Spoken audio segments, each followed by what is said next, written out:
सुप्रभात. सज्जन श्रोते हो, निशिदिनी मध्ये सहर्ष स्वागत. शीर्षक आहे मम हृदयी बैसुनी हरी, नाव माझी पहिलं करी.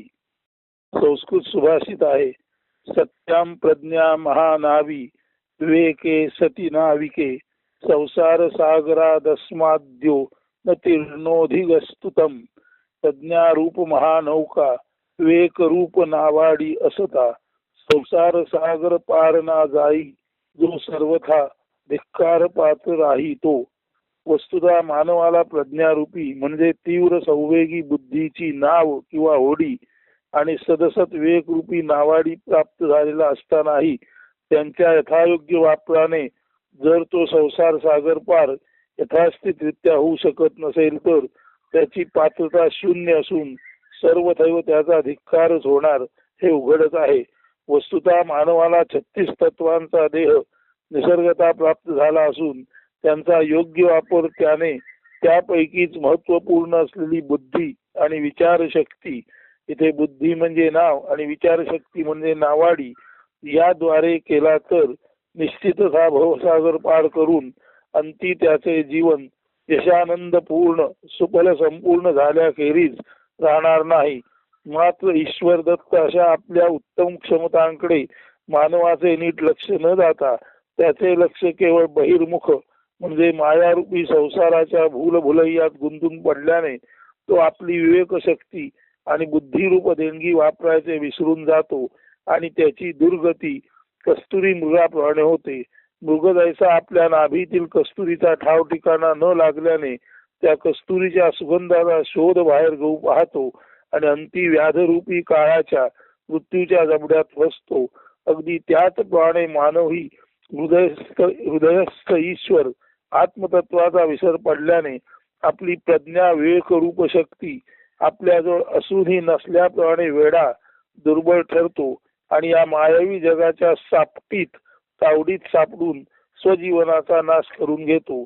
या उलट जो प्रज्ञावान माणूस आपल्या प्रज्ञेच्या आधारे सत असत विवेक करून आपल्या अंतर्गत आत्मज्योत रूप ब्रह्मशक्तीला शरण जाऊन तेथेच व ती मध्येच म्हणजे त्यामध्येच लीन म्हणजेच तल्लीन होतो, त्याचे दृष्टीने या जगद्रूप मायावी पसाऱ्याला काहीच मोल नसते आणि केवळ अनमोल अशा ससंवेद्य आत्मशक्तीलाच जो अभिमुख म्हणजे सामोरा राहतो तो स्वतःच केवळ सोहम हंसो म्हणजे विश्वमुळीचा दिव्य प्रकाश असल्याची जाणीव किंवा ज्ञप्ती म्हणजे ज्ञान प्रकाश असलेला असतो.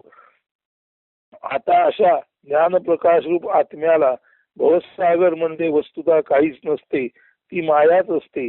मायेला माया म्हणून ओळखणारा नेहमीच त्या मायेच्या बाहेर असतो, अर्थात तो या मायेचा निर्माता, या मायेचा ज्ञाता व या मायेचा लय करताही असतो. म्हणून मायेचा निर्माता, मायेचा जाणकार आणि मायेचा लय करता खऱ्या अर्थाने प्राणीमात्रांच्या हृदयात राहणारा ईश्वर व आत्माच असतो. भगवद्गीतेच्या 18व्या अध्यायात मोक्ष संन्यास योग 61 क्रमांकाच्या श्लोकात म्हटले आहे, ईश्वर सर्वभूतानां हृद्देशे अर्जुन तिष्ठति, भ्रामयन् सर्वभूतानि यंत्रारूढानि मायया. म्हणजे यंत्रारूढ स्थापुनी सर्व प्राणी मात्रे आपुल्या मायेने फिरवी, ऐसा आत्मरूप ईश्वर परी प्राणी हृदयी पार्था नित्य अचल अढळ ध्रुवशांत राही.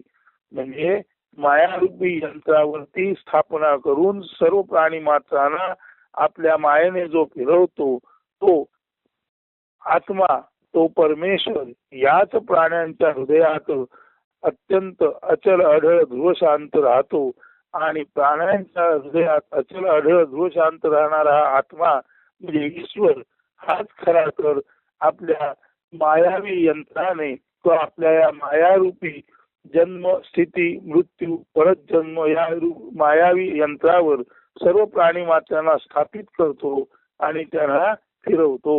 म्हणजे मायारूपी यंत्रावर आरूढ करून सर्व प्राणी मात्रांना जो फिरवतो तो या मायारूप यंत्राच्या आत म्हणजे खऱ्या अर्थाने प्रत्येक प्राणी मात्राच्या आत ध्रुव शांत अचल अढळ आत्मा किंवा परमेश्वर म्हणून राहतो.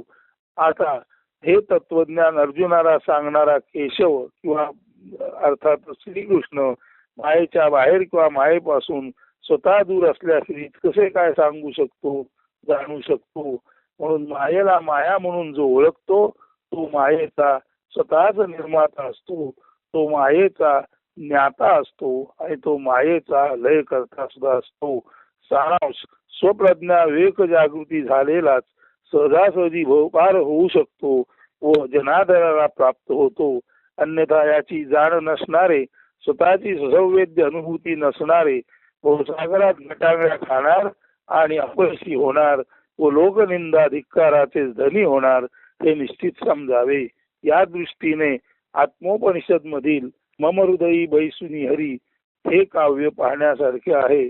मम हृदयी बैसुनी हरी वाटरावी घडोघडी श्रीहरी नाव माझी पैल करी करीतो तुझ प्रार्थना शरण देवा नारायणा इष्टानिष्ट काही न जाणे मजना समजे उणे दुणे तव भक्ती विणना देणे घेणे करीतो तुझ प्रार्थना शरण देवा नारायणा धर्म कर्म वेद ज्ञान योगाभ्यास शास्त्र वचन सरोसार पुरो केवळ तव मधुनाम करीतो तुझ प्रार्थना शरण देवा नारायणा भेद भावे जीवन खंतो समत्वी सदा नित्य विसावो गावो तव नित मधु नाम सुखावो करीतो तुझ प्रार्थना शरण देवा नारायणा. तो सांगायचा अर्थ असा आहे की प्रत्येक प्राणी मात्राच्या हृदयात तो नारायण ईश्वर रूपी आत्मा असतोच असतो आणि त्याला आपण जाणलं तर आपली भवसागरातून नौका तो मम हृदयी बैसुनी हरी वाट दावी घडोघडी श्रीहरी असा जो असतो तोच मम हृदयी बैसुनी हरी नाव माझी पैल करी. म्हणजे माझ्या हृदयात बसून असलेला हरी नारायण आत्मतत्व ब्रह्म माझ्या जीवनाची नौका भवसागर पार नेतो. हे आपण आपल्या ज्ञानाने विवेक शक्तीच्या आधारे जाणलं तर निश्चितच आपण लोकादरास पात्र होऊ शकतो आणि मम हृदयी बैसुनी हरी नाव माझी पैल करी याचा अनुभव होऊ शकतो. आणि असा लोकादरास प्राप्त होणारा जो असतो तो स्वाभाविकपणे जगामध्ये महान म्हणून ओळखला जातो. कृष्णासारखा, रामासारखा किंवा संत सज्जनांसारखा त्याला मोठेपणा स्वाभाविकरित्या प्राप्त होतो. कारण त्याने आपल्या बुद्धिरूपी नावेत बसून आणि सदसत विवेक रूपी नावाड्याच्या मदतीने बुद्धिरूपी नाव आणि सदसत विवेक रूपी नावाडी म्हणजे वस्तुता दोन्ही मिळून बुद्धी आणि त्या बुद्धीचा वापर करणारा नावाडी म्हणजे आत्मज्ञान आणि त्या आत्मज्ञानाचा वापर करणारा नावाडी म्हणजे आत्मतत्व म्हणजे केवळ परमेश्वरच आहे हे ज्याला कळलं त्याला भवसागरातून पार होताना कोणतीच अडचण येत नाही आणि असा तो माणूस लोकादरास पात्र होतो. मात्र हे ज्याला जमत नाही तो स्वाभाविकरित्या लोकनिंदेला धिक्कारालाच पात्र होतो.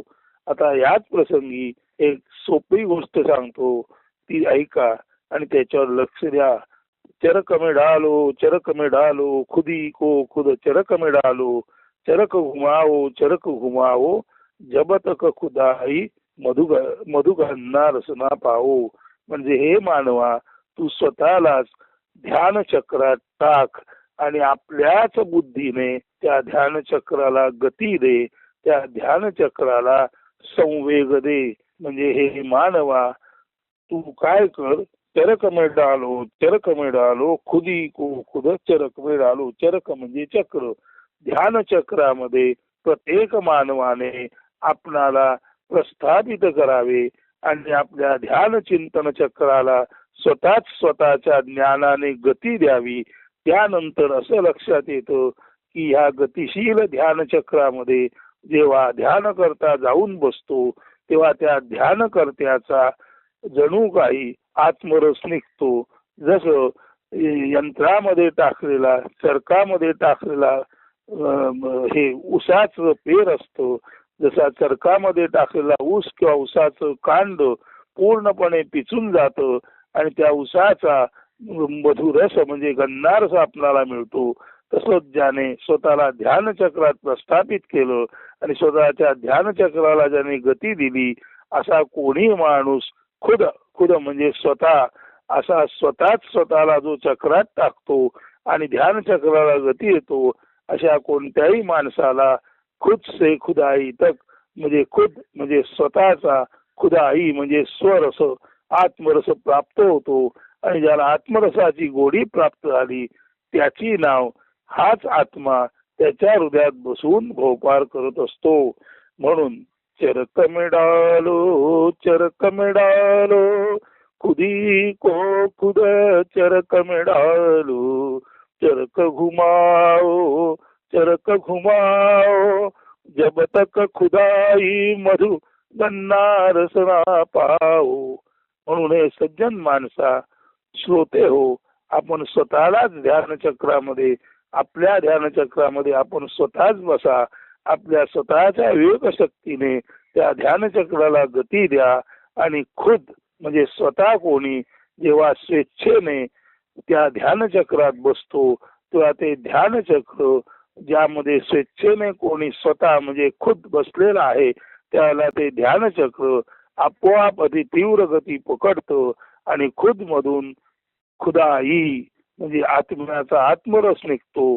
जसं चरकात टाकलेल्या उसाचा गोड रस निघतो गन्नारस निघतो तसा ध्यान चक्रामध्ये टाकलेल्या खुदची खुदाई म्हणजे आत्मरस निर्माण होतो.